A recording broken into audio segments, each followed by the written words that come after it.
Hi, everyone. Happy new Star Trek Day.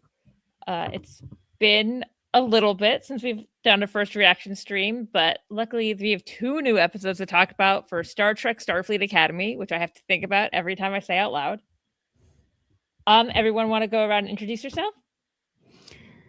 Hi, I'm Marcelo. I'm a writer, podcaster, and a YouTuber. Hello, I'm Chris. I'm with the Transporter Room YouTube channel. Hi there, I'm Stan. I'm the co-host of The Salon. And I'm Rachel, and I host these and other things occasionally. I guess it would make sense to just talk about the first episode called Kids These Days, which I do kind of love as an episode title. Mm-hmm. As I'm getting older, I find myself saying stuff like that more and more. What did everyone think about the first episode? I was very very happy that Paul Giamatti didn't murder Caleb's mother because watching the previews with the way that it was cut necessarily, I was like, oh my god, we're gonna have murder Trek and Caleb is gonna have like a trauma to deal with for like the whole season. So I'm really really happy that didn't go in that direction. For me personally, I found the first section of this first episode, Kids These Days, a little disorienting because it just it just goes like for me there wasn't enough time to settle in and get my bearings. And also I felt that it took them a little bit too long to get to Starfleet Academy. Like I would have preferred it if this episode just opened with Caleb on a planet somewhere stealing something, and then meeting Holly Hunter's character, and then being convinced by her to go directly into Starfleet, and then having the story jump off from there, and then having his past be revealed while he was at Starfleet Academy instead of what we got with Paul Giamatti in the penal colony in the penal colony and all that stuff. But I know I'm probably in the minority with that. Yeah, I actually I've watched this episode twice and I really enjoyed it. I first off I love the new opening montage of all the ships that they have. The only they had all the ships, but the only problem, and maybe they'll fix it before the end of the series. There's 2 starships missing though, the Cerritos and the Protostar. I don't know how that happened, but yeah, those 2 are missing. But again, it started off pretty wild and crazy. Well, sorry, a little bit slow. But they were giving us Anisha, Caleb's mom, her backstory and what was going to happen and setting him up. Now what I was a little surprised was the the electric collar that they had on, Nush Braka. But, at this time, as we get more into the episode, this is post burn. And so, Starfleet and the Federation is very, they're shutting things off. So they're not the Federation that we knew, that we all recognized at that time. But I've got a lot more to go, but I'll say more as we get further on here. But yeah, so far good start to the series. I'm gonna let Stan go now. Yeah, I agree. I loved it. I've also watched it twice, and I liked it the first time, and I started to love it even more the second. I think it has a bit of a different feel while still being very familiar. And I think it did what a pilot should do. It gives us some world building. It pulls in things from Discovery without rehashing Discovery. Like, we understand enough of the burn that this show can be an entry point for folks. And then we got a really good introduction to all of our characters that I think struck a really good balance with giving us a beginning, a middle, and end to this episode, and gave us enough of these characters that it left me wanting more. Particularly the cadets. I think they all had really fun moments, some more than others, but I think we've got a lot of space in the next couple of weeks to get even more from them. And I think this pilot did an excellent job. I loved everything about Holly Hunter. Just like I love the chair bits. I love that she's a little kooky. I think it fits the Lanthanite vibe, what we've seen from Pelia on Strange New Worlds. It meshes with how long she's been going. Her frustration with the Federation makes a whole lot of sense. And I also liked that her relationship with Caleb, while like it could end up being a little tropey, they explain it, like her connection to him specifically, her sadness over the loss of her own child, but they call out like, I am not him. So there's that dynamic there without being too tropey about it. And it'll be fun and interesting to see where it goes. I really love this pilot for sure. Yeah. I also loved it. I thought, like you were saying, it was a really good pilot. I thought it did a really good job of like giving each character that we need to care about like a little something to do, to be like, here's who this person is, here's why you should care, here's why like they're funny, and introducing other characters. It's interesting that you mentioned you thought it could be like a good intro, because I have a friend who's watched a bunch of Trek but has never watched Discovery and just put the show on. It was funny though, because then she was asking, she's like, is this a Discovery thing? What's the burn? Do I need to know? And I was like, I think you're good with the information. I can tell you, but it's a long story. Great. Yeah. And don't worry about the cause. Don't worry about it. Don't. I was like, I don't think you'll understand if I say Mr. Noodle from like Sesame Street had like a panic attack in Constance. I don't even know what that is. So, Mr. Noodle is a mind character from Sesame Street and very much played by the same actor that played that character. Yeah. Well, what I loved about, after we get past that court scene, and Caleb escaping, we immediately go to Bajor. I mean, I was not expecting that at all. I love that. But I loved it. And, that whole scene between her and Admiral Vance was, at some points was very reminiscent of Picard when because he leaves when he resigns from Starfleet, because how they handled the Romulan evacuation and the attack by the Synth. So it felt like that was just very reminiscent of both of them 700 years later. So I really enjoyed that part of it for sure. I have a question. Did anyone in Discovery ever call him Charlie? No, I don't think so. No. I was like, I don't think people were barely calling him Charles, let alone. No, it was Admiral. It was Admiral Vance. I think the president called him Charles once. Yeah. Like, but they weren't close in the way that. But that's what I loved about that moment, because it immediately was they like, know each other. They know yes. Yeah, exactly. I would say I'm probably the only one who wants this, but the like little daycare area or orphanage she was working at was called Little Blooms, and if someone's last name was Bloom, I was like, can I have very specific merch, please? Yeah. Like, that moment with the kids with the ice cream was really cute too. Oh, that was so fun. Well, I didn't catch that it was the host. I was like, oh, she's an educator. Okay, like that makes like exactly. We didn't know that. I kind of assumed she was probably a teacher, but you could also end up becoming an administrator without being a teacher in some places. So I had no idea that they were going to throw that in, and I thought it was a really cute thing. It was, and if it done that, it would have been hard to know why they made her the chancellor. I think. Yeah. No, it showed enough of her to be like, okay, I get why they're like, this woman specifically we think should be the head of the school. Correct. Yeah. Well, I didn't catch it, but someone mentioned in another review that they were. I caught a lot of other things, but they were in the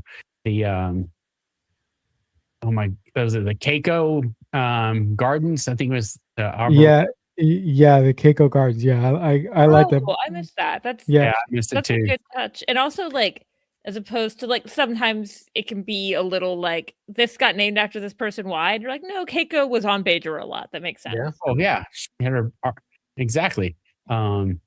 She was down there a lot.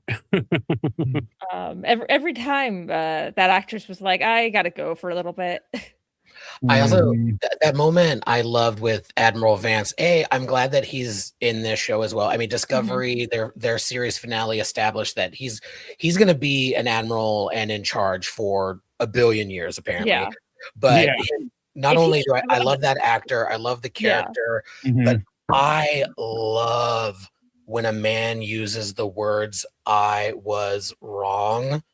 Mhm. Oh, he got even hotter. God. You know what, Stan? I agree. Like, Just Yeah. man, like this the strength it takes to just be a man and say, I was wrong.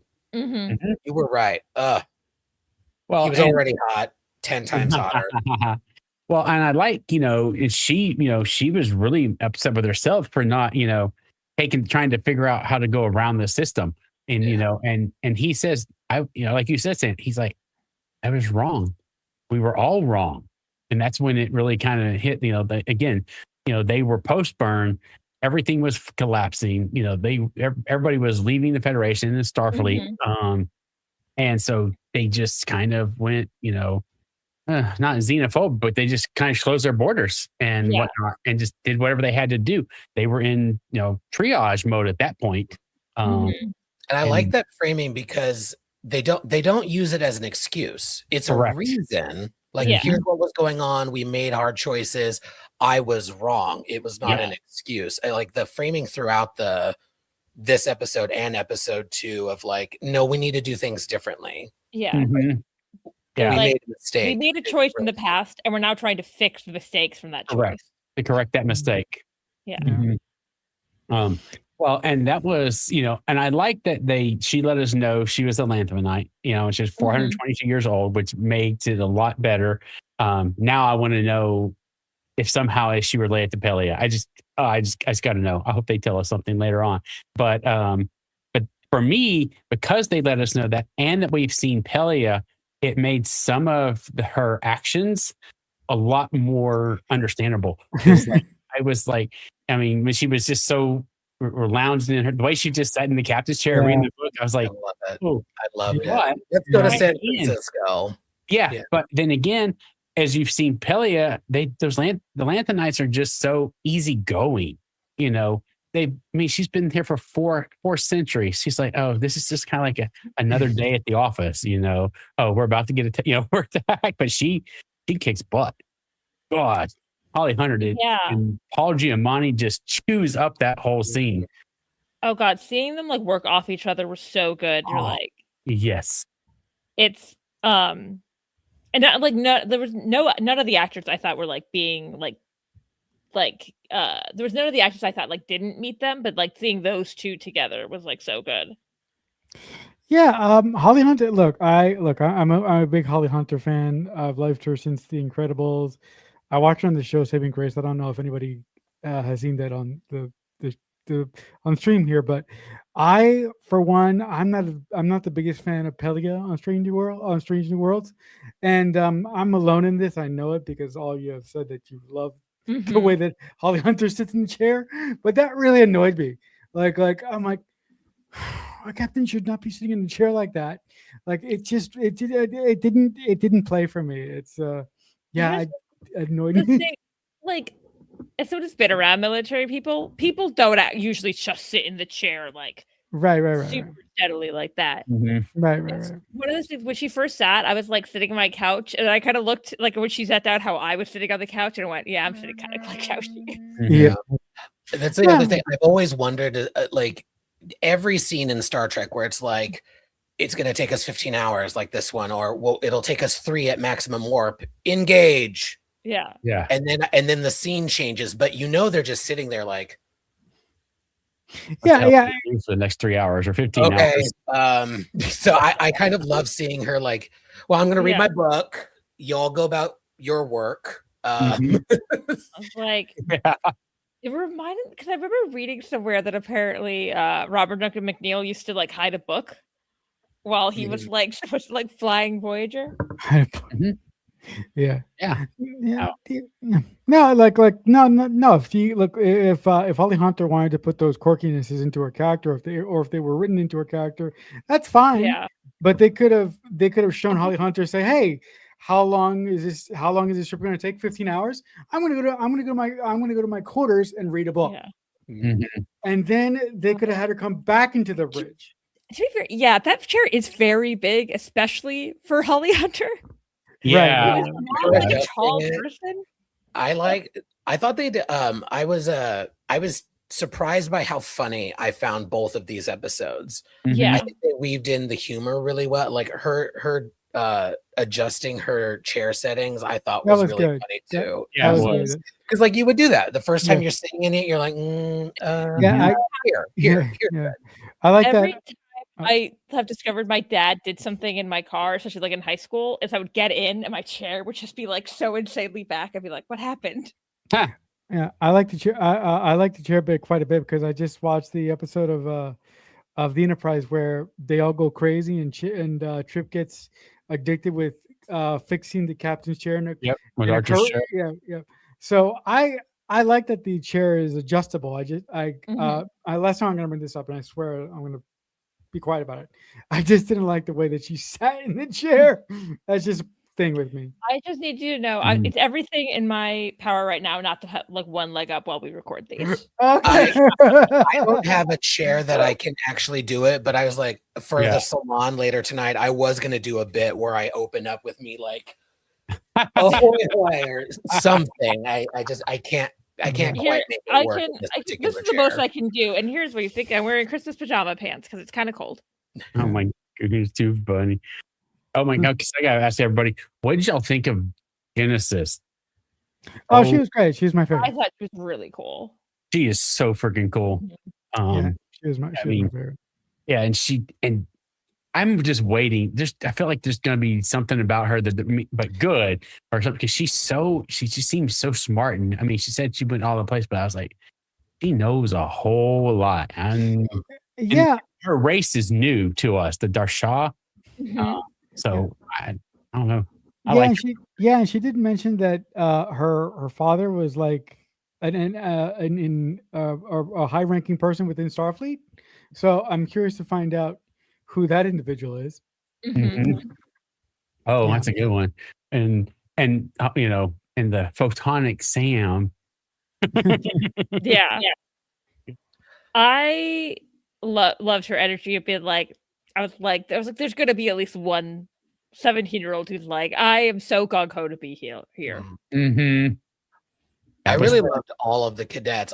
Yeah. From the clips, there was one, maybe two, where I'm like, I might find them annoying, but then watching the actual show, none of that. No, Yeah. agreed. So far, And Sam was not one of the two that I was like, I don't know. Like the clips with her were wonderful, and then her with the doctor was Oh, that was- delightful. Her energy with Thok was fantastic. Yeah. Oh God. well, and then who? Oh my god, the fact that they actually like called out all the Prodigy cast, characters. That was just. I mean, when she goes, well, he's like, I haven't helped him. And she's like, well, what about the Voyager kids and Dahl, Murph, and Captain Yeah. Gwendolyn? Yeah. I mentioned- love that one because we admit that Prodigy exists. It's Exactly. currently. Don't ask Does me where not to stream exist. that, please. Yeah. Mm-hmm. Yeah, no, that was a good scene. I really enjoyed all that. And then, Bach, she just doesn't put up with anything. I mean, she got, she got Kayla doing push-ups like Yeah. that, and put that bag on. What is? How'd she say it? Idiot. Put so put good. that Yeah. bag on an idiot's back or something. And I love that Um, he's like, apologies. He's like, Yeah. I have No to follow. apologies. How did her accent play for you guys? Because her accent was a little bit tough for me. But did you guys have any issues with that or? I think I understood her fine. Yeah, my willing suspension disbelief on warp drive translates to Yeah. accents too. Yeah. Like Well, Okay. and- Deanna sounded different in season 1. Like accents are gonna be all over the place. Mhm. All over No one Trek. from Beta Zoid has ever sounded like Deanna. Yeah, Yeah. exactly. I love Gina Yashure. I think Mhm. she's a really funny comedian, and I loved that with what we've seen with the promotion with this character. I thought, okay, they've put a comedian in this role. I'm a little worried that they're going to go the Worf route where he will be the butt of a joke. Yeah. But and it would have been so easy for a character of that lineage, a character in that role at the academy to just be a hard ass, just be a drill instructor, but that they let the comedian shine through in the dialogue and in her Mhm. performance. Like, I thought all of her scenes were really funny. They played well. They make sense to me. Like, I like the blending of cultures. I am Mhm. not one of those people who needs it explained. Yeah. Like, who cares? It's 800 years after the Yeah. Jem'Hadar were last seen. I People hook up. I Exactly. was like, also, someone was like, well, how would they be able to? And I was like, they use fertility drugs. I don't care. Fertility And also, drugs they exist in explain the real in this world. episode, her dad was the Jem'Hadar. Yeah. Even if they're still genetically, even if 100% Jem'Hadar are still genetically bred in a lab, they have genetic material. Yes. So Yeah. if Homeboy's hooking up with a Klingon woman, Mhm. It's gonna bing happen. bang boom, we got Laura Thok. Exactly. Yeah. And to answer your question about her accent, Jill said it earlier as well. I was so used to watching her on Bob Hearts Abishola. Mhm. I mean, Kimmy. Oh my God! It's unfortunately I'm just all I see it, but I can hear her. And she was just as that loud in that series when she would be yelling at the lunch table at Abishola and all the others. It was just so. Yeah, I had no problems with her whatsoever. And I like Jaden because it's a new I do take too. on a Klingon. He's Yeah. not all about warrior Yeah, mentality. I liked him. I liked him quite a also- bit. Yeah, I do love that because I've always, when they're like, oh, Klingons are warriors, I was like, someone has to be building the ships and someone has to be a doctor and someone has to be like doing all this other stuff. We've also Mhm. seen Klingon scientists in Prodigy, in The Next Generation, Mhm. Homegirl, who was mad about the metaphasic shielding because the Ferengi got to it first. Like, production design or production limitations in the 90s really screwed Trek moving forward because, like, Yeah. again, your willing suspension of disbelief allows for transporters and warp drive, but you can't understand that. Yeah, Exactly. actually, not all Romulans have black hair and a bowl cut. Yeah. Not Mhm. all Betazoids have black eyes. Yeah. It's fine. Exactly. Well,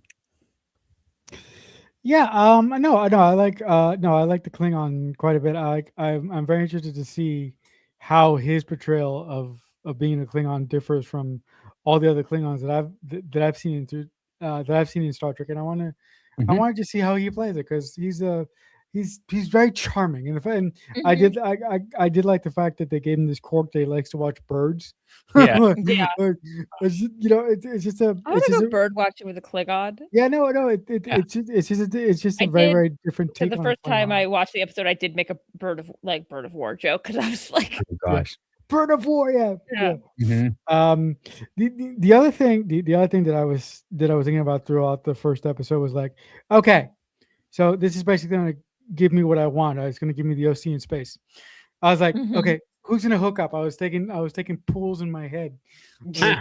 Like who's gonna Should we gonna start like a betting ring fantasy I know league? you want, but it's not going to happen. Wow. Yeah. And we're not talking about episode 2 yet, so No, I'll not yet. save that problematic Yeah, alert for the salon. Yeah. Yeah. I'm trying to think of any. Well, I don't think anyone's going to disagree. I found seeing the Doctor again delightful. Oh, absolutely. For me. Yeah. Yeah, Yeah. he showed up and I was just like, oh yay! Like, I love it. He's like, what is this? Where have you been? In a Yeah. bog? In a bug, yeah. He's like, oh my God. he's like, And then tricorder?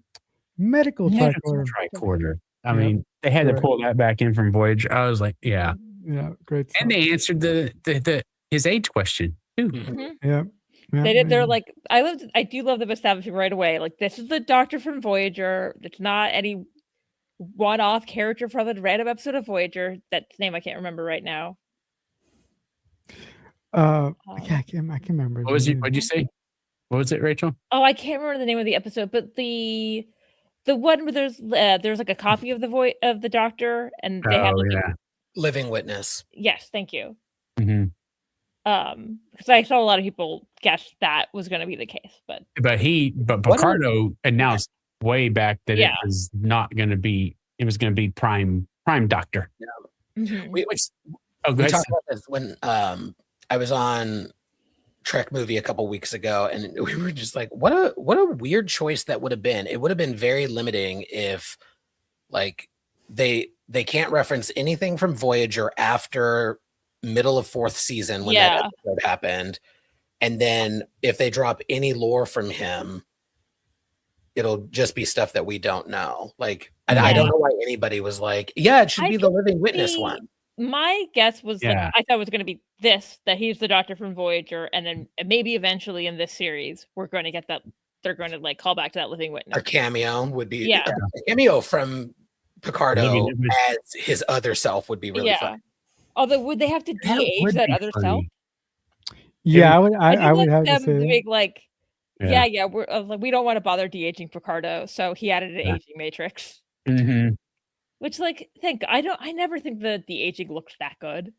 No, It never looks that good. It's really expensive. Just let him be older. it looked terrible in Picard, both seasons 2 with Delancey, so he snaps it away very smartly, and then in season 3 with Jean-Luc and Riker. The only because I remember someone saying it looked good in like I think Mandalorian with Luke. I was like, yeah, he didn't move. That's why. Also, like recast the actor who did the stand-in looks so much like Oh my god. John Hamill. They don't need to do the de-aging. I They am did so very glad little. that Star Trek in general is about recasting when they're Yes. doing a younger version. Now, if they could stop doing it multiple times, because I think 3 Kirks and 3 Spocks is plenty. Yeah. Plenty. That's we're- fair. Yeah. Or recast other characters. hmm I want to talk about a character I cannot remember. Darum, I think the other guy, because in clips I thought this would be kind of annoying. Darren, And then watching the episode, I was like, oh wait, there's more layers to this character. I think that guy's better than I thought it was gonna be. Yeah, I like how they set that up with him and Caleb, making them roommates. That was that's the first episode or second one. Second. We can start talking about the second episode if you guys want. I made jump episodes already. It's hard to watch both of them. Yeah.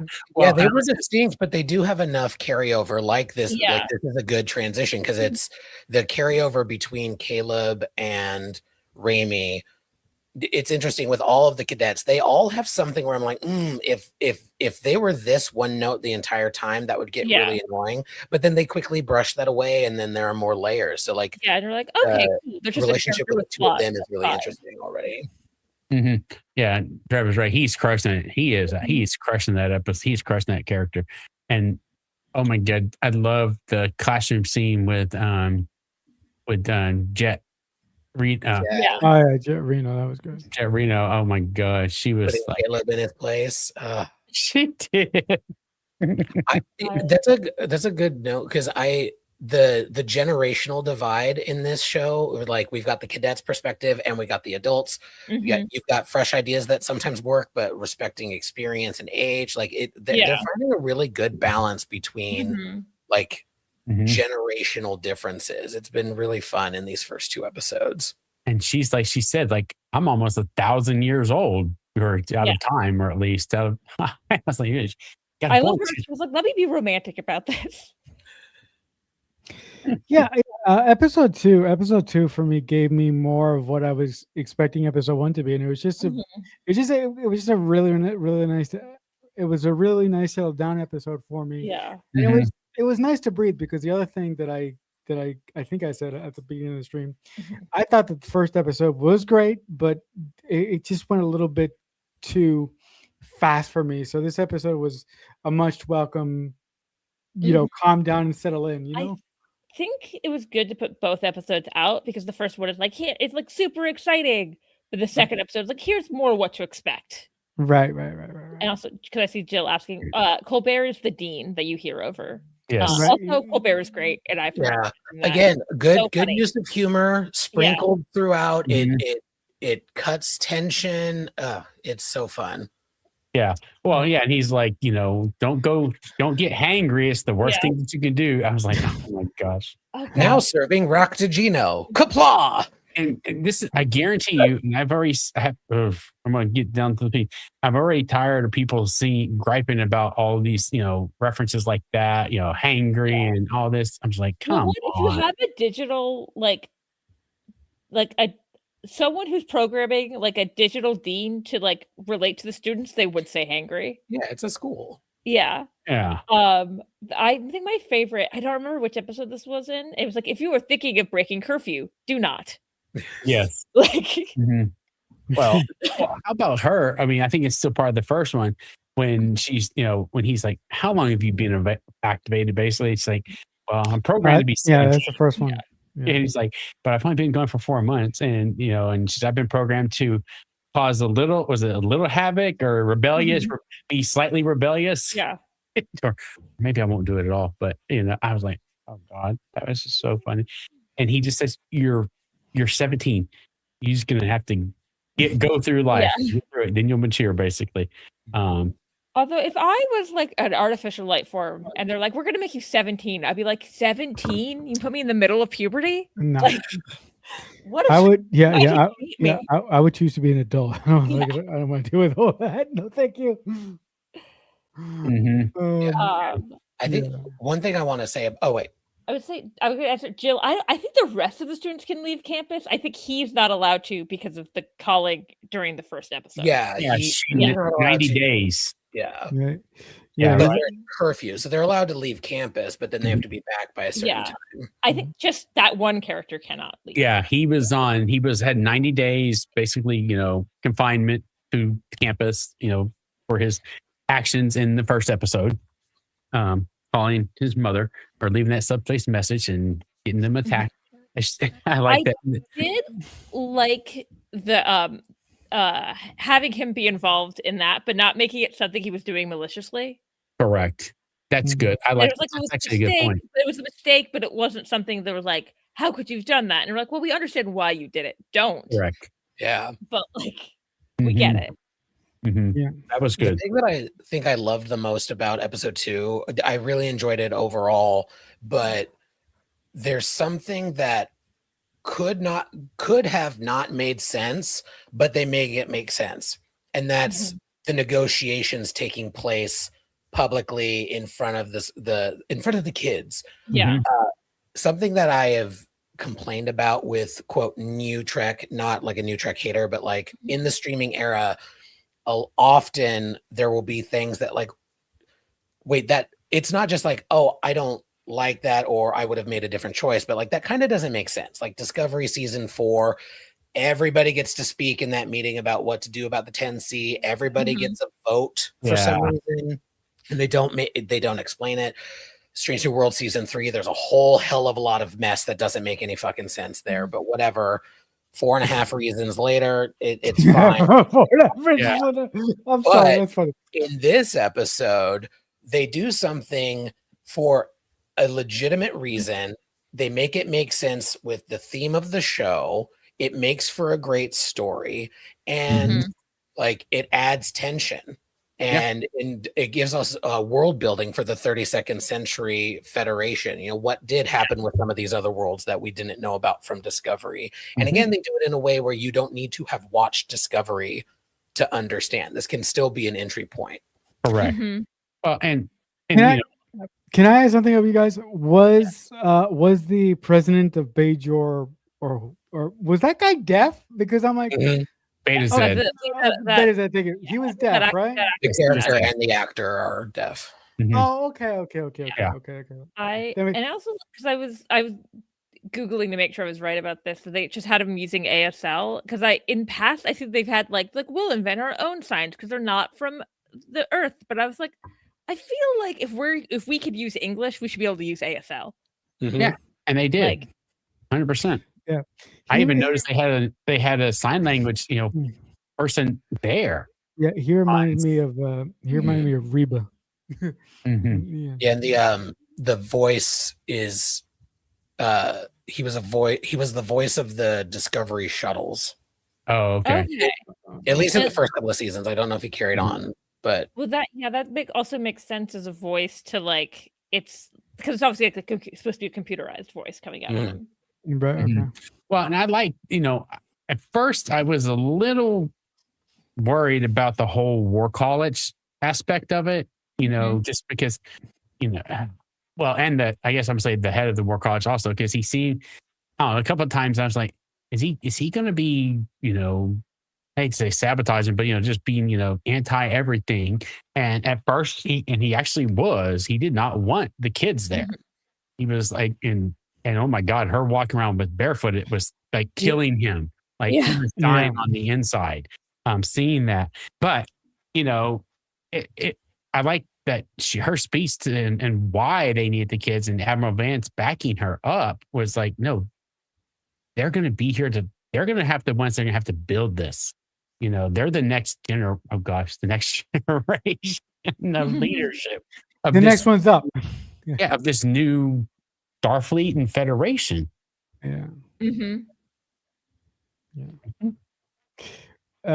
Pele walking around barefooted. I was like, I hope that Ake. floor is sanitary. not Pelia. Okay. Oh, sorry, thank you. Thank you. Thank you. I hope the floor is sanitary. That was my only thought, but it was quite charming. Well, that's what the dots are doing, right? They're Sanitizing the floor. They need all the dots. They're like, our captain insists on walking after you wear We gotta without shoes on. We just want to make sanitize the floor. we just want to make sure she doesn't get a tetanus shot. Yeah, I've heard people do that. An improv instructor of mine has said that when she travels, she tries to, within the first couple of hours, get to a public park or a beach and just be barefoot and like do some grounding. And she's like, it sounds woo woo, but there's some like Captain Ake explained, there's something about like grounding yourself to it, and she says it alleviates her jet lag. Yeah, right. I agree. I've heard that too. I've never done it, but I've definitely heard that. And it just adds to her like, I've been around. Oh, and I loved that line. If you want to talk about the good old days, I have more than you. Yeah, exactly. Hi, this is Jason, my friend from TikTok. I don't know if any of you have met him. Hi, Jason. Hello, Jason. Hello. Yeah, and you're right. We're talking about the second episode now, by the way. I was sorry. Who was expecting to see? And I mean, it's probably not that same one, but see Rock Talk character walking around. A Brickar, That yeah. delighted me so much. Yeah. I didn't expect him to look quite so exactly like Rock Talk was animated, and for a live action show. Yeah, blew my mind. Apparently, Prodigy is a little bit more photorealistic than we thought. The colors a little different. So different sun on those rocks. Exactly. But a lot of times they'll just take the assets now and upgrade them. So basically just they move it and I'm looking forward to now that I've seen both episodes, now that I've seen, I'm like, okay, now I've got to go meet Zoe Steiner next month she's going to be on the cruise. Oh, nice. And so is Sam. I was like, okay, now we'll go meet. Now I've got to go actually say hi to them on the cruise. I'm more jealous about not doing the cruise. It's expensive, and I might just be seasick the whole time. It would I'll let you know if it's worth being seasick or not. Yeah. What do we think? Are both Beta Z siblings series regulars? That's what I'm trying to. I think it's just Zoe. That's a very good question. But I love their dynamic. I did too. I love that he's like, no, go get him. Like it would have been so easy for them to be very tropey, like don't go talk to boys. I'm your brother. I'm gonna protect you, kind of bullshit. And then like he's just immediately on board. Like I've always found that trope interesting because I was like, dads being like that, I think it's like makes more sense. Brother, I don't know. My brothers, for the most part, I mean, maybe sometimes somewhat protective, but they weren't like, this guy that I don't know is obviously bad news. Yeah. And then I like the fact that then they added them to Starfleet Academy, or at least him to Starfleet Academy. Mm-hmm. And of course, he's staying in their room. Oh my gosh. Where's the third bed is what I want to know. That's a great question. Maybe in the fort that he wants to build. Yes. Oh gosh. It's funny somebody's used the word annoying in the chat because like I get it, but I also it's funny that you use that word in particular because I know some people feel that way about another Betazoid character that I got vibes of in that interaction, and that was one Loxana Troy. I was wondering if they did that on purpose. Yeah. Like I was just like throwing a lot of Easter eggs in. He's just fun and like kind of like not flirty, but like kind of flirty in a fun, like jabby kind of way. Oh, that's a good one. That's a good analogy. I would have not thought he's good. I know what you mean. Like it's like flirty, but not in a way he's like actually flirting. Yeah. Like I don't mean like I'm trying to think another word for flirty in like a platonic flirty. Yeah. It's very much I want to be your friend. Hi. Yeah. He's kitschy. Kitschy. Mm-hmm. That works. Well, they have much more time to work with now because of where this is Starfleet Academy is set. But I always have that worry when it comes to showing other people of the same species, like on a cultural level, that they're all the same. Because they kind of do that. They've been doing that a lot with Vulcans about lately. That earlier, like, Vulcans are all this way, but they're not. They're a whole planet. Yeah. So like to start to do that with Beta Zeds too, I don't know. Yeah. I also like the sister. I got annoyed with her at one point, but in a way that I was like, this is realistic to a like teenage character. But she's like, you didn't trauma like share all your trauma with me right away, and I was like, no, girl, I just met you. Yeah. I have to admit that she did. I kind of feel like I kind of agree. I think she got a little. That was a little out of. It was in a way that I was like, it's like I don't think it like I'm not insulting it as like a part of the episode because I do think it makes sense for that character to have done that. But I was like, girl, it doesn't make sense for him to be like, by the way, my mom was arrested like when I was a teenager and I was on the run. Like, here's my entire 411. Like. It did feel natural to me, the dialogue in that conversation, because like other shows it would have been very like on the nose, like and I did like more dramatic. He did say like I've knew you for like 3 minutes, like no, and I understood her concern from a like I did something I probably shouldn't have done by giving you those star charts. Like I could see her concern, but I agree it was like. Yeah, no, he was right and she was right. Yeah. It was one of those situations where they're both right, but they're still talking over each other rather than communicating, which he calls out later. Yeah. I said we did talk a little bit, but about this already. But yes, I agree. Paul Giamatti's going to be great. Oh, he's going to be great. He Now, okay, I do have one question about that. Kind of going back for a second. Okay, he leaves in an escape pod. They couldn't capture that escape pod. I mean, that just seems a little. Body's too expensive to have in every episode. Yeah, that's one of two nitpicks that I have. That's like a headcanon-y kind of thing. Yeah, like I wish there was like one moment, like a line of dialogue, or like he rips out a control panel or something so that the transponder goes offline. Yeah. And so I just have to headcanon it and say. We didn't see it, but he turned off the transponder. Yeah. Sensors are broken. Who knows? I mean, I'm kind of fucked up anyway. So like it was still coming back online. So I gave them a little grace on that. And then the other, like the tiniest of nitpick that does not matter, but like I love seeing this kind of shit on rewatches. I'm curious about the Commander of the War College and if Commander of the War College is a title. Because in those uniforms, they have their ranks in 4 fucking places when you're a captain, and he had captain bars, but he was referred to as a commander. So explain that, new Trek slop. Oh, gosh. Oh, yeah. No, that is a great question, Jill. Or I guess the Betazoids were being a little bit more empathetic, Jesus. And not empathic. Yeah. Empathic. She wasn't even using any of her empathy. Yeah. She had hers, suppressed because they were too much and she could actually hurt people.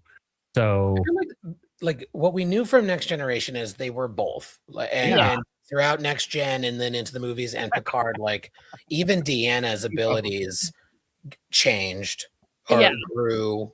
We had Tam Elbrum, who was, I think, similar to this character, like just overpowered, can't turn it off, was born with his telepathic abilities. Some of them are telepathic, some of them are empathic. I think they insinuate that because she's half Betazoid, Deanna is empathic rather than telepathic. But I don't think they ever like directly state that. So I think there's a lot of room for growth in Betazoids to like Jason was saying earlier, and we were saying earlier, like a culture can be very different than what we see in a couple hours of TV. Yes, and I was going to say Deanna, because early on when she calls Riker Bill, she's in Naked Now. So I always took that to mean she can only be like she has to like know people pretty well to be telepathic with them, or like so because we see her also be telepathic with her mom, but her mom's like also a telepath. So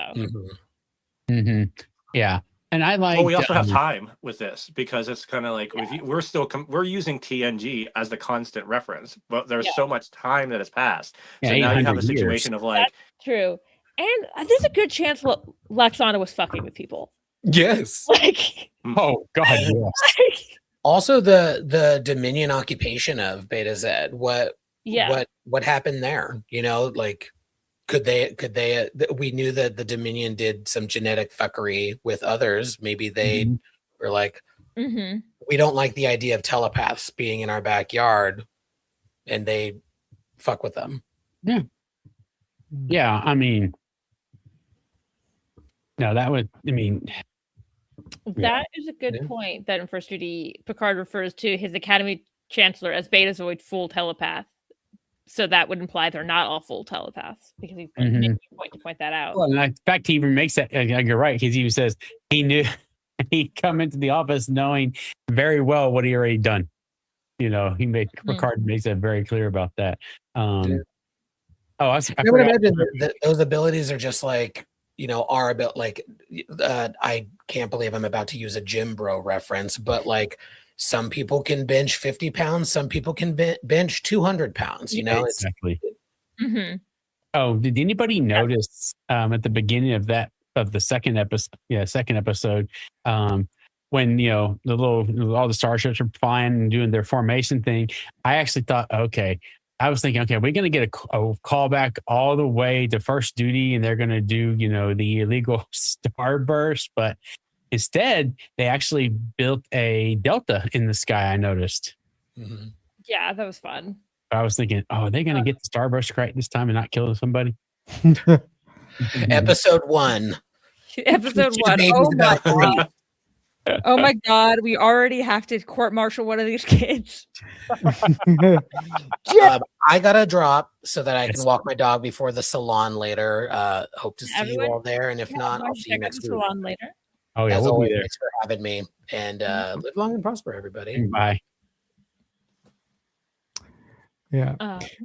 If one of these kids killed somebody in this first episode, I was like, no, don't we have to deal with this? I had missed this, but that is a good analogy for like some people have perfect pitch and some people don't.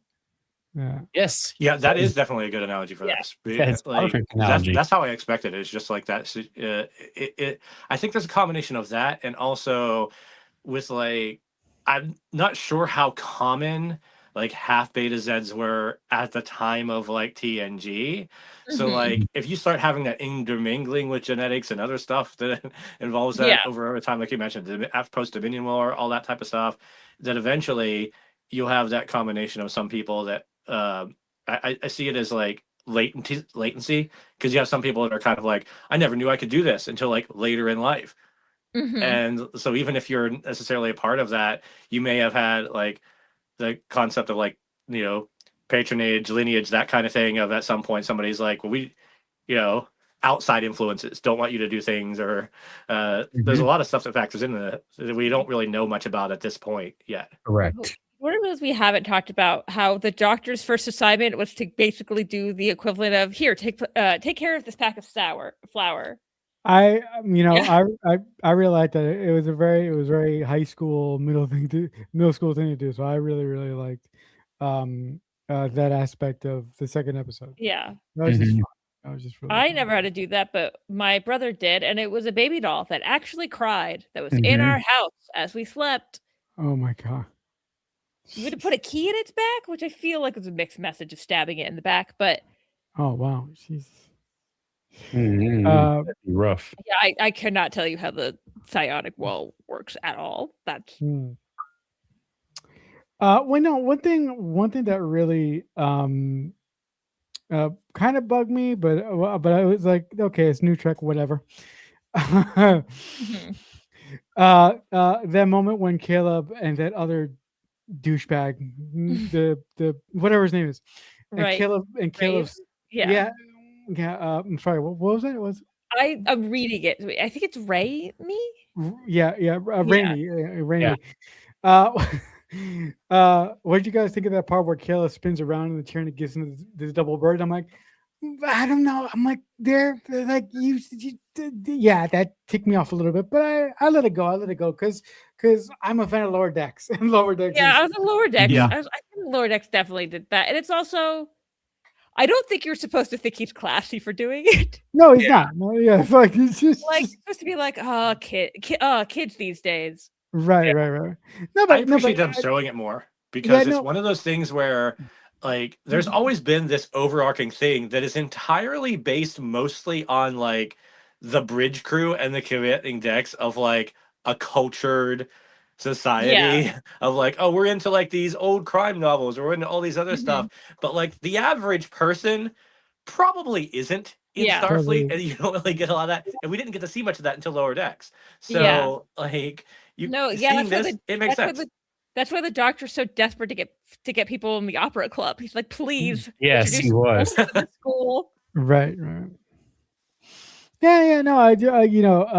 It's just some of the some of the language that those two characters use. I'm like, I wonder if these two are going to mature just a little bit more. But that was Mhm. just me because I'm They used will to he helped him make a bed at the end. That's a that is little true. mature Yeah, for that the was end. actually really nice. Yeah, I did like maturity. that. I Yeah. also loved there Teamwork. was a moment he looked over and he went, "Oh, he's just incompetent." Yeah, it's just incompetent. I totally missed that line. I know he didn't say that. It was just I was saying that's what his looks just gave to me. yeah, just a look, right? Yeah. That he was like, yeah, he was like, "What are you doing? That's not." He was like, "You need to tuck it in." Yeah. I think Taylor pointed this out somewhere. She's like, "Why don't they have fitted sheets?" Yeah, that's right. Why don't they have That's this? actually a good point. I didn't have that. Or fitted Well, sheets, not all spacey fitted enough. sheets were destroyed during the burn. Burn. All fitted sheets were the burn. They went back to they went back to manual classic sheets, just random boring colors. Yeah. Yeah. No, but I'm very interested to see where the show is going to go and how the relationships are going to develop and what we're going to get. Mm-hmm. Um. Yeah, we were joking, Jason, before you got here that we should take bets on who's gonna hook up. Oh yeah. Oh yeah, I Yeah. mean that's your classic like drop. This is stuff that's going to happen in these situations. I'm already like working the gears in my brain for it. Yeah. I think it's going to be Caleb with the charming Betazoid I think so. young 'Cause at lady. first I thought they were doing like him and Genesis, and after this episode, I was like, "Oh no, that's No. not what they're going for." Yeah, That's the Taylor they tried to do that. I mean, I'm sorry, that's the way they were looking, but I don't think that's going to happen. Yeah. I bet you. Genesis is going to end up with the other dude. Yeah. Yeah. And yeah. No. I'm just taking pools in my head and want to see. Yes. I'm hoping that at least because from at least what we can kind of see so far a bit when they're kind of you're seeing the workings of how each person is, that we're not going to get in a situation of like, hey, I want to see like the pairings, I want to see the relationships, but I also don't want to see the very classical like will they, won't they, we're doing this for drama type stuff that Yeah. like we're doing just for the sake of like, oh, it would have been fixed if you would have told this other person. Because in like, future type of stuff where communications and everything are the way that they are, it Well, just feels more awkward that it's kind of like they didn't say this. Here's the problem, Jason. They're teenagers. Oh, I know. Exactly. I know this is gonna happen. Like I'm preparing my brain for it because it's a teenage drama show. Yeah. And that's how writers write teenage dramas. They don't know anything else. No, like for me, I've said this for years. I've always wanted the OC in space, and I think that this is going to give me a little bit of that, but I don't want it to the point of hey, our relationship is making my head all wonky, and I forgot to tell you something critical, so we can live in this situation. I don't mind if like there's a relationship issue because of lack of communication. I would kind of mind if a relationship issue leads to like a ship problem. If that makes sense. That's what I'm more speaking of. Okay. I'm talking about it more on the lines of like, say, like a Smallville type thing, where it's basically like, hey, this major stuff happens because you didn't talk to each other in your relationship, and then you have that conversation at critical moment and that kind of thing, and it's like, no, I want to see like more of a more natural like conflict relationship type thing, where it's the stuff that you would see with people interacting versus we need this to be also high stakes. Right. No, I think. I know you're probably joking, but I want this. I want to play, like capture the flag or something like that. Capture the flag with like lasers or something. Oh, that'd be funny. Also brought to you again from watching Percy Jackson. Yeah. No, but I'm very like I'm interested to see what they're gonna do with Caleb's mother. Like, when's she gonna come back? Interesting, because Tatiana Maslany is old enough to be his mother in flashbacks. I wonder if they're gonna have to like age her up if they like break her on. Probably. Or just do that thing where people 10 years older than people are like, yeah, this is your mother. Sure. Yeah. They may age her a little. I think just do some hair. I mean, they probably don't have to do too much, Yeah. It's the future. People may not age, it's age, a better way of better aging things. Yeah. No, I like and I'm really interested to see the first time that our cadets like meet a unwinnable situation. And I'm interested to see how they're gonna react. Yeah, maybe they'll have to take the Kobayashi Maru. Oh yeah, maybe so. But I'm interested to see how some of these people deal with failure and how they deal with that. So that's a good one. I mean, I think honestly, with having Commander Thor there, I think she's gonna really help that out. I mean. Like she said, something for her. Like there's no way. Well, like she said, she's like, I can always smell the runners. I can always smell the runners. Oh, the runners! I love the little Boothby reference. That was so cute. I was so happy. I was so thankful they brought Boothby in there like that. That was cool. Do you guys think we're going to see more of some of the iconography from Starfleet Academy that we're used to? That brings me into another point. Do you think we're going to actually go down to the actual building, or do you think we're going to be most of the time up in the ship? I think most of the time up in the ship. Yeah, I think it's going to be the ship most of the time. The Golden Gate Bridge. Yeah. Got a song about is that song just called San Francisco? Yeah. Yeah. Oh, yeah. Also, I think I got the idea that the War College is like next door. Right. Yeah, right? It is. That's what I understand. Yeah. The one thing about maybe the War College is in the old buildings, and that's why they need the ship. The one thing about episode 2 that I did not like at all, and you kind of jagged my head with the San Francisco thing. The music in episode 2 was so bad. Like it sounded like it was something that somebody put together in it was like a rejection from an iMovie tutorial or something like that. It really, really made me cringe. It was so bad. I mean, so I didn't notice anything particular about the music. I think that's the thing. It was very backgroundy. Yeah, it wasn't very it didn't have any special real this feels like Star Trek, because I can kind of agree with that. This in comparison, when you look at the music of the first thing, I think it was mostly because the first episode especially, Mhm. was doing a lot of callbacks, Yep. and the Yeah. music was a part of that. So like the Mhm. music kind of fit into that, whereas the And second also, episode was more establishing, so they didn't really do that in the Right. I score. swear when he like threw the spicy apple or whatever it was into her Oh, yeah. into her trash can, when the trash can like took it, Yeah, it yeah. like You made a took it. little, it was some Star Trek sound. I can't remember Oh, what right now. like a whoosh.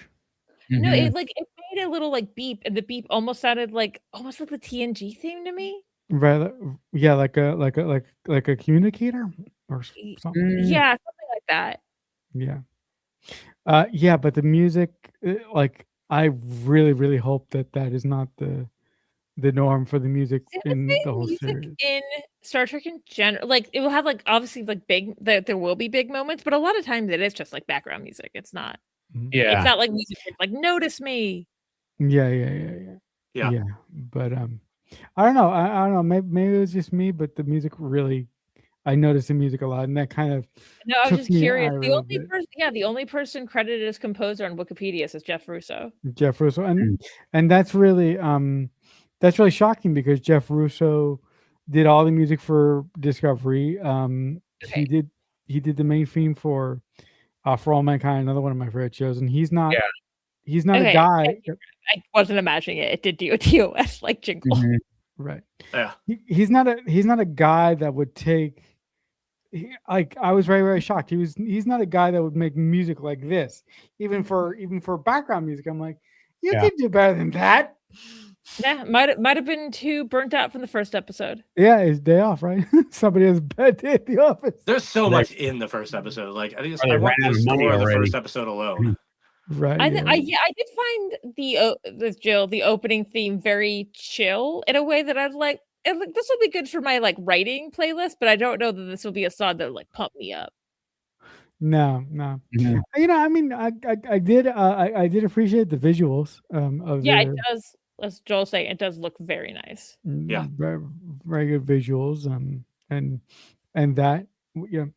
I mean, yeah, no, it was just like, I'm a music guy, so Mm-hmm. it's just. I mean, I can get that because like I the one thing that I'm kind of torn about is that like when it does come to like having a more lived in world, we Yeah. inevitably in something in a long-term franchise get like callbacks.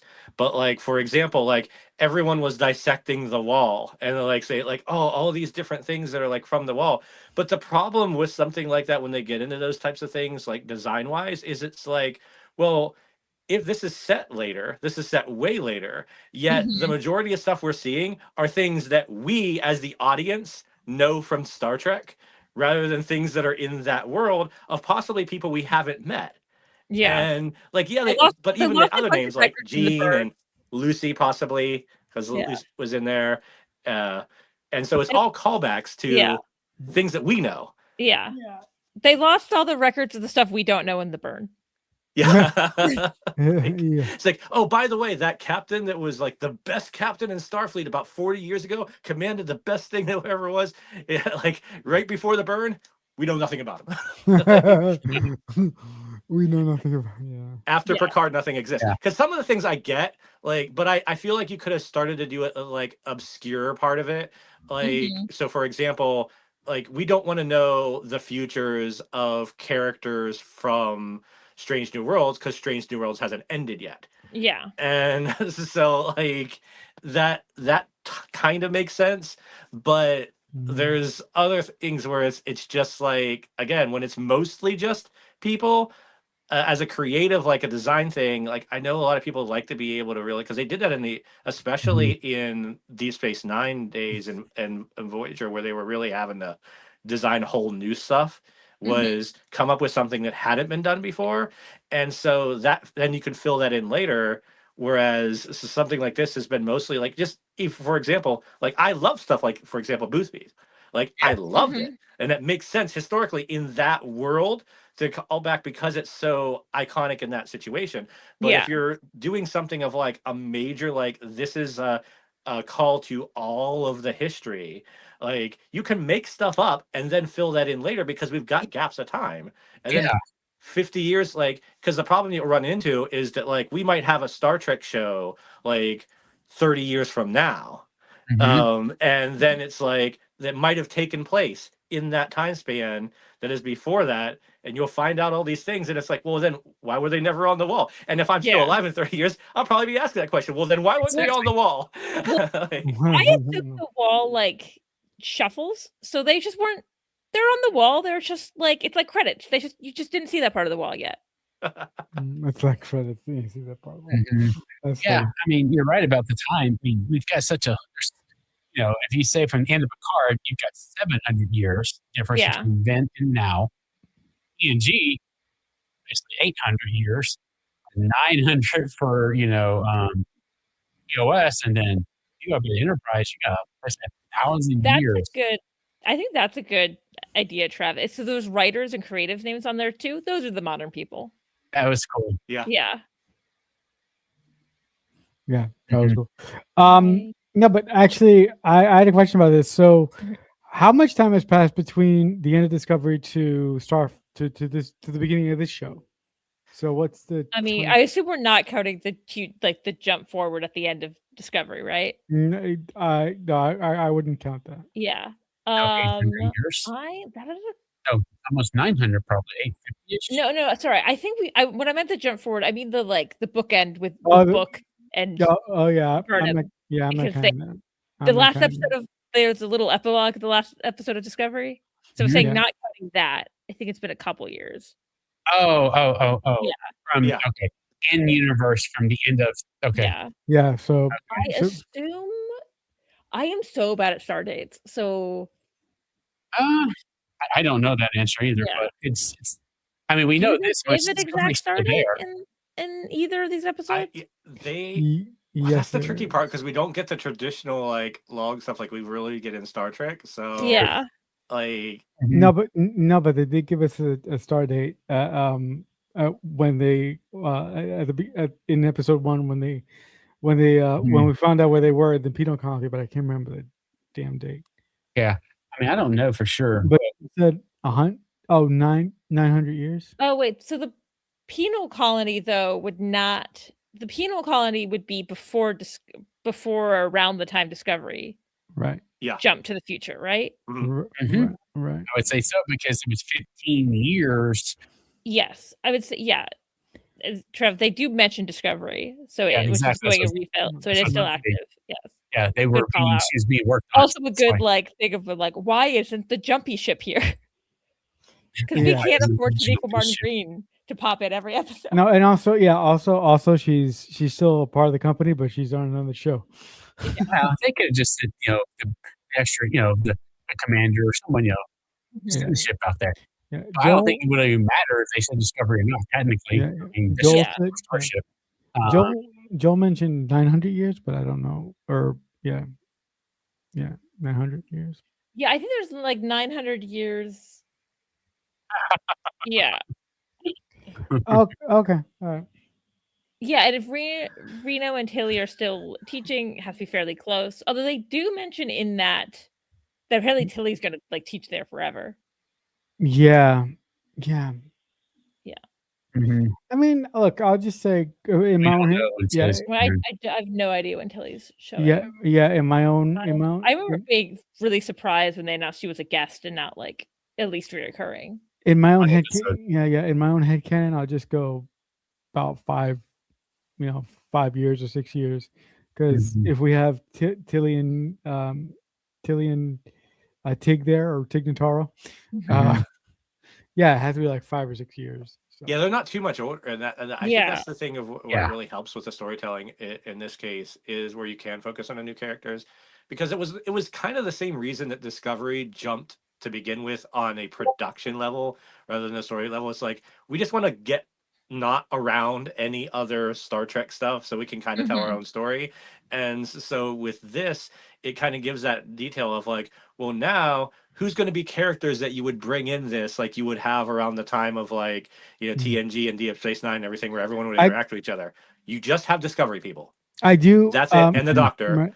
So you have less characters where it's like, oh, they'll be in this time period. Yeah. Like, You're I wonder with the Doctor there if they're going to find a way to be like, and we have a hologram of Janeway, for instance. There's already a hologram of Janeway out there. Oh, I guarantee. Well, I don't know. Yeah. I hope they do. I would love Right. that. No, I mean, Really love that. no, I mean, you brought up a point that I forgot to mention.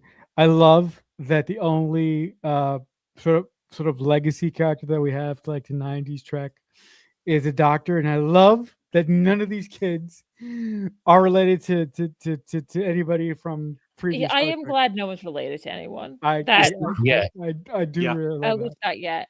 I'd be fine if like maybe one of the betas that turn out to be like, oh, we're like long like related to like Deanna. That'd be Well, one thing. What about Yeah. Genesis? Because her father was like an admiral somewhere. Who knows? He could. True. I mean, it could be. Oh, wait a minute. If she's Archer. I don't know. no. If she's related to the Marcus family, I'm gonna go shoot someone. I was like, no. We still don't know like what yeah, I was looking at her last name is Shepherd. Oh, Oh, her, Kelly Shepard. What about her? her character. Oh no, I'm sorry, her Lythe. I character was name? looking at the wrong. I looked at her actress's name. Her last name is Lythe, but I don't think Genesis that's Lie? Okay. Genesis that's Lie? not like a name No, that's known. I was gonna say if we had a character that have like the last name Shepard now, I'm like, I know that modern Trek has really been like diving into basically being Mass Effect, but like No, so I we don't just need a character whose it's been name a is long Shepard. day, and I accidentally read the actress's last name Right. while trying to. Yeah. Mm-hmm. No, I got it. Yeah.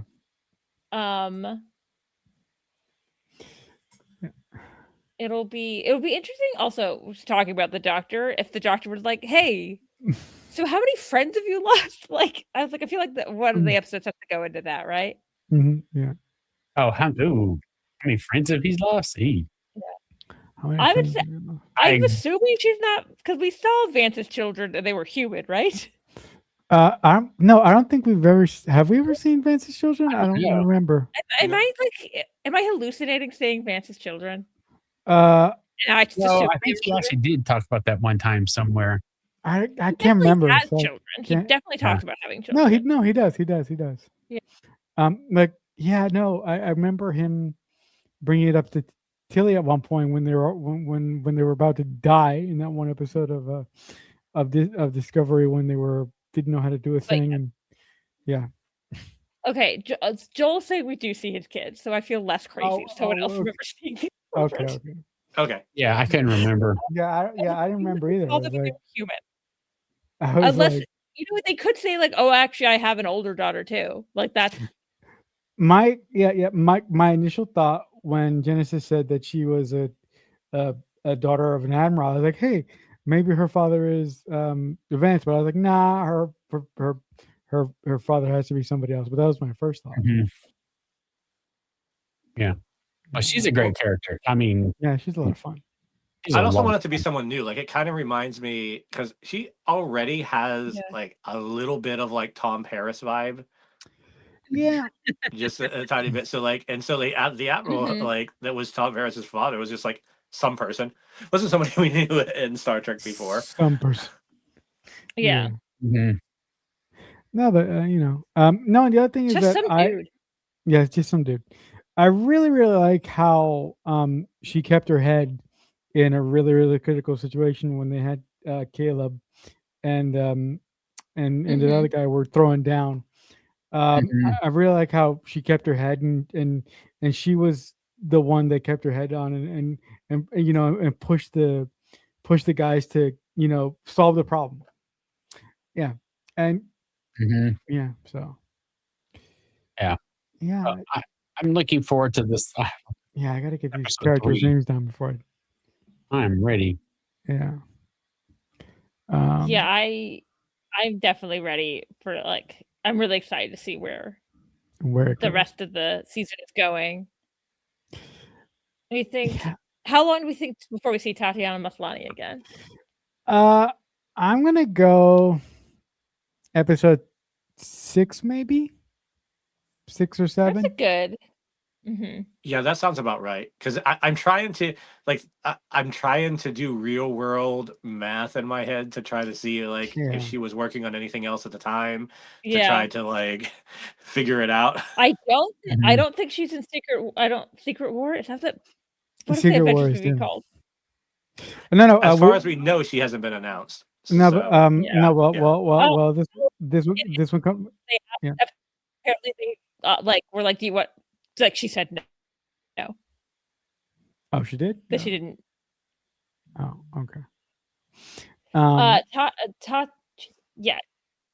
Someone's asking who Tatiana Maslany is. It's the actress that plays Caleb's mother.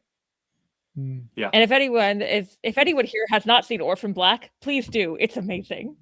Oh yeah. That's one of the reasons why I was kind of like, it's funny because like you have Holly Hunter and Paul Giamatti, Mhm. but like in this Yeah. show, but I'm like, oh, Tatiana's in it. This will be fun. Mm. Like And- that was when I was like, this will be fun. I'm not And- gonna lie. She And she was in it for 2 seconds. Yeah. I know. I'm like, no one's using her to her full capability if she's not playing at least 3 characters.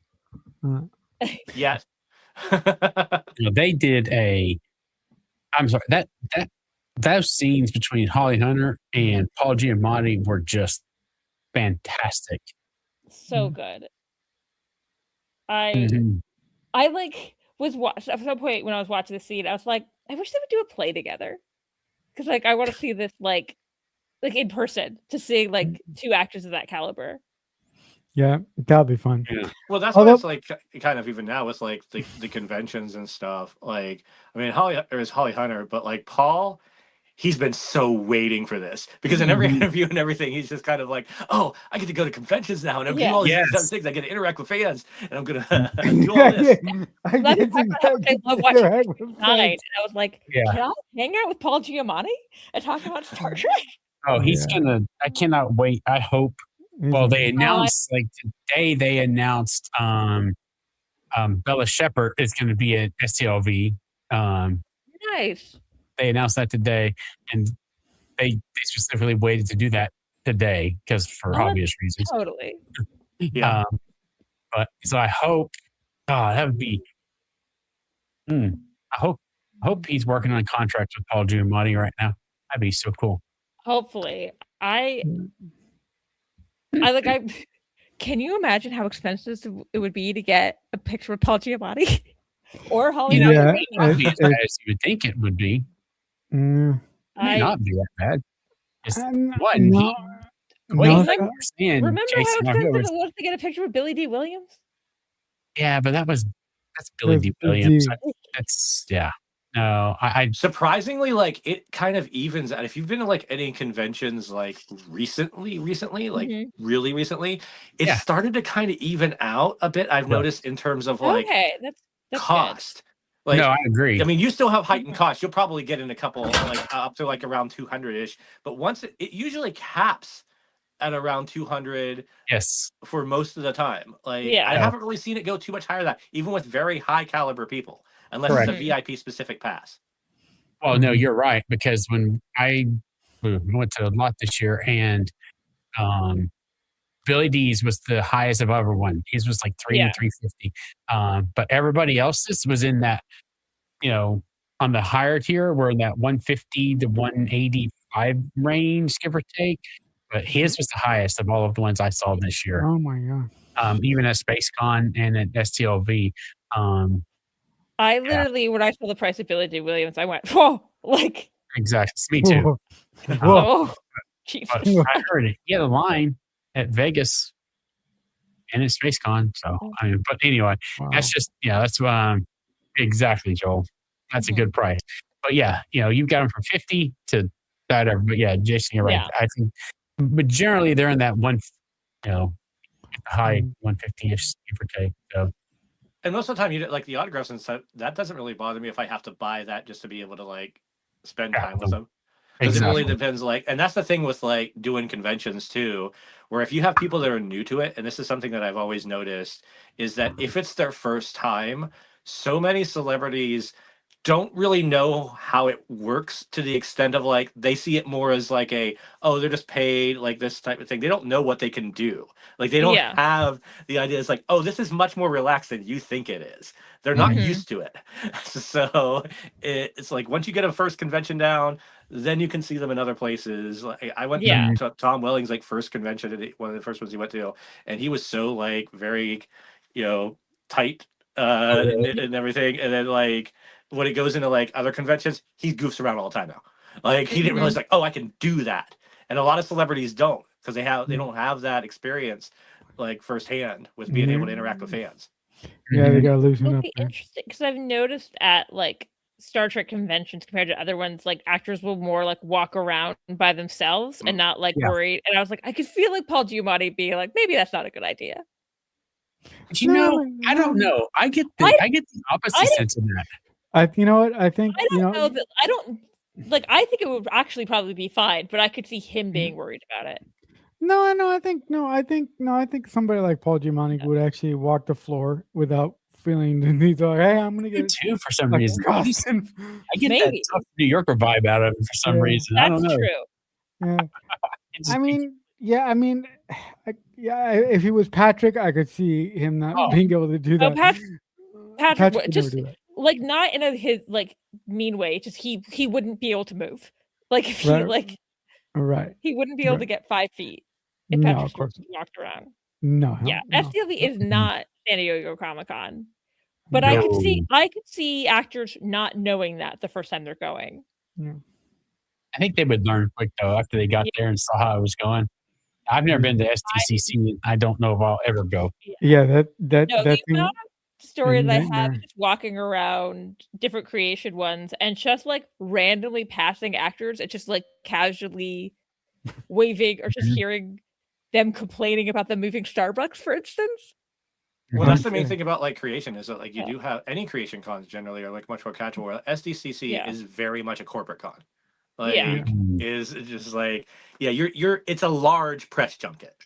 Like that's what SDCC is. So people don't have the same experiences. Like, and maybe this is to Star Trek fans being more chill. Like the one that was in Dallas a couple years ago, I brought my friend Kristen, and her main con experiences have been like anime, and she was just like she was astounded that people were just walking around. That she turned around and that Doug Jones was just walking around. I was like, yeah, we're chill. And she was like, this is so nice. She like thought going to anime conventions is that people were just like it was too much. People were like, I mean, I would love to go to a con. Unfortunately, I've never been financially been able to. But the one thing that I've always wondered about cons, everybody talks about the actors, but like none of the behind the scenes people show up to these cons. Like it's just the actors most of the time, right, guys? There are behind the scenes, especially like specific like creation stuff. Let's like say like the Star Trek cons and stuff. You will have different people where it's like I was in one thing for 5 minutes, and they're there. Yeah. You've got especially like, the creation ones. Like there was specifically a panel with people who were background actors on Enterprise. Creation. They tend to be in the smaller rooms compared to like the like main actors, but they did a lot of panels with the lounge. Yeah, well the lounge, and then also what podcast was running those? Glorious Trexperts, I think it was.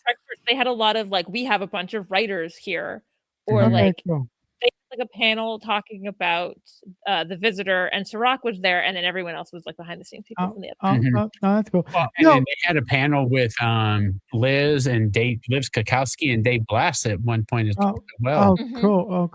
No. So I'd say Trek conventions more than others have behind the scenes people.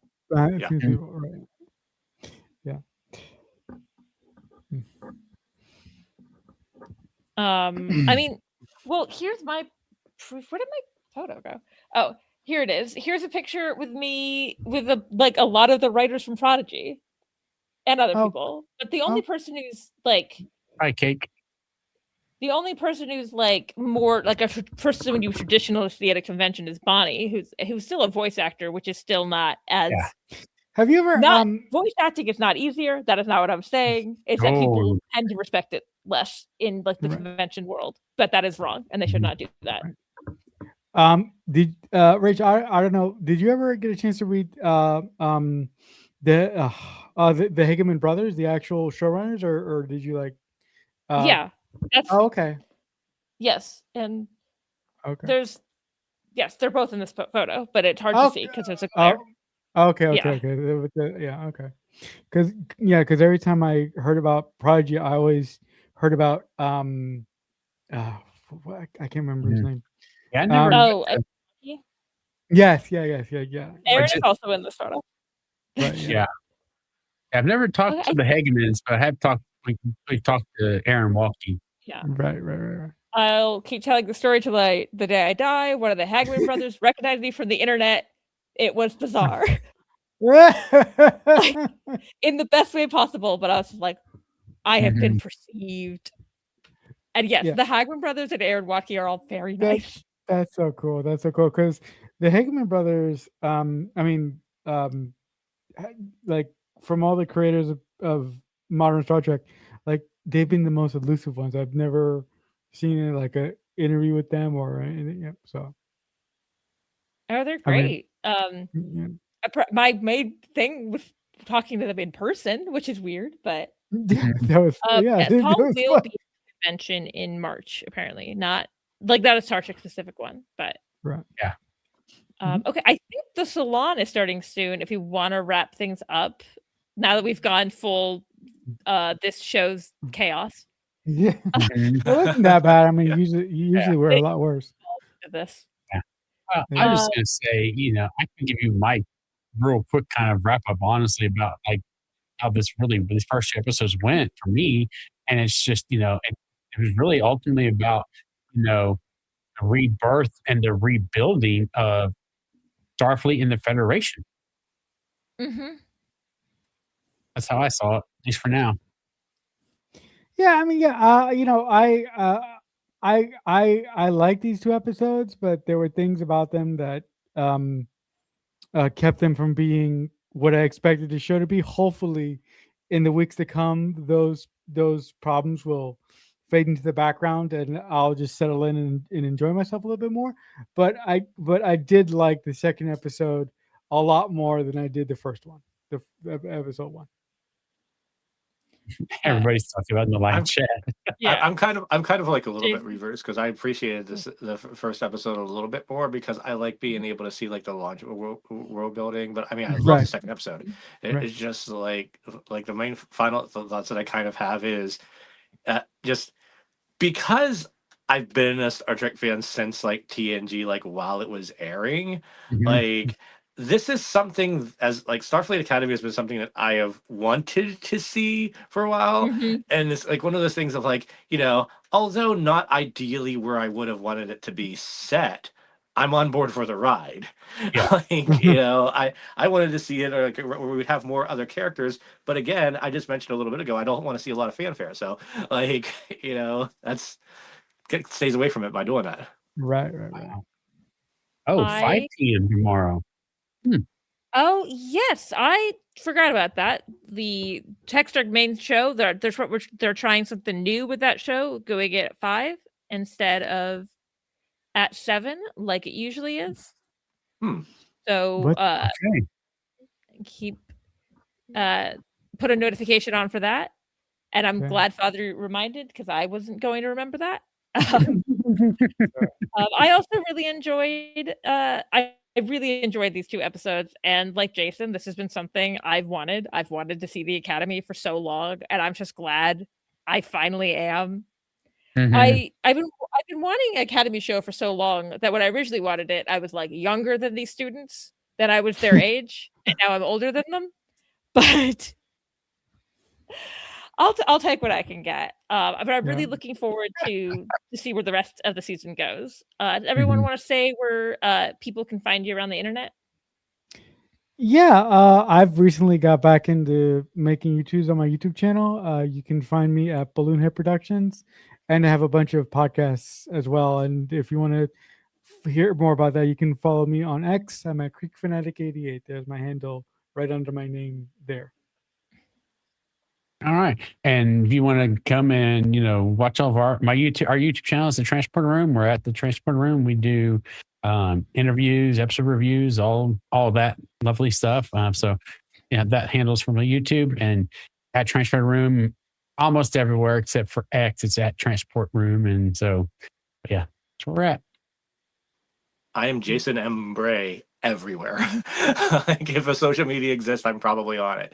But I mostly stay to like TikTok and Instagram and a little bit of YouTube. Kind of dabbling back into that now that I don't know the future of TikTok just yet. Yeah. It's always so fun, isn't it? Trying to figure out. I'm Dramadork884, most places on the internet. Also on TikTok. Probably should do more on YouTube for the reasons Jason just said. I'm also on the Actual Play podcast, Masks of Mayhem, where we play Mutants and Masterminds 3rd edition. Yes, I got the 2 things right. Yes, I can't wait to talk about the rest of this season, and live long and prosper, everyone. Bye. Thanks for watching our Starfleet Academy first reaction stream for this week. Please be sure to like, subscribe, and come back tomorrow and every Friday at our new time of 5 p.m. Central for our main podcast show and weekly deep dive discussions on new Starfleet Academy episodes. And until next time, as always, live long and prosper, y'all.